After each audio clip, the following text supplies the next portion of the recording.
Hello and welcome to How Did They Do That?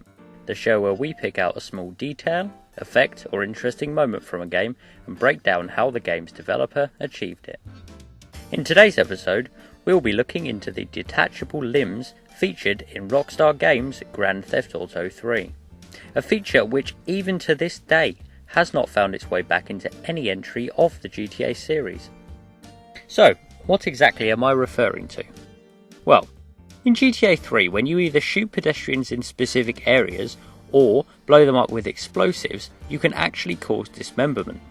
The reason this is possible is in the way character models in GTA 3 are pieced together. Keyword, pieced.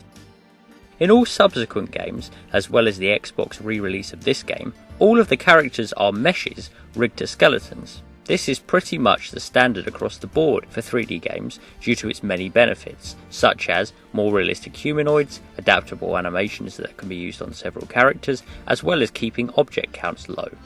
In which case, the question is, how was GTA 3's PS2 and PC release different? Well, they use a character structure made of chunks. Much like Mario 64, the character models aren't skinned meshes like Tommy here, but instead each joint in the body is actually a different model. Here, we can see Claude from GTA 3 exploded into its individual parts. In the game, these are all linked together with constraints that allow them to be animated into believable human movement.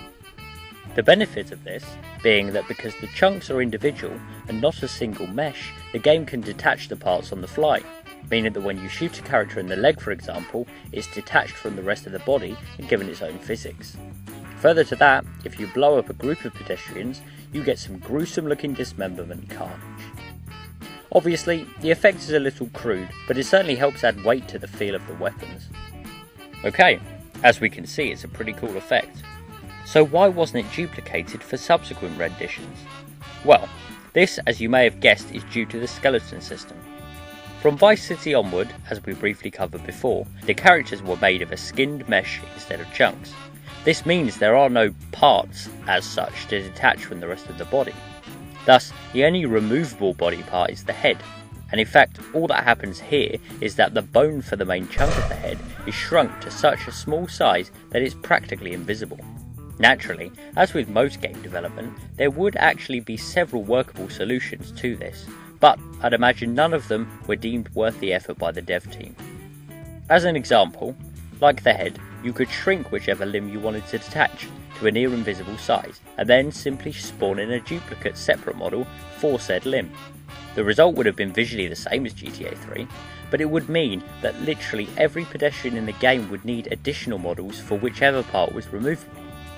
This, as I'm sure you can imagine, would have been a huge amount of work for such a small feature. Another slight variation, as we can see in San Andreas, is where the cop model gets swapped entirely for chunks. There are likely more elegant solutions too. In fact, plenty of games today do have character models that can be cut into chunks, but those methods are perhaps a topic for another day. And that about wraps it up for today. Is there an effect or detail that you've seen in a game that's had you wondering, how did they do that? If so, be sure to leave it in the comments below and we may just cover it, even if it takes a year. Thanks for watching, ta-ra!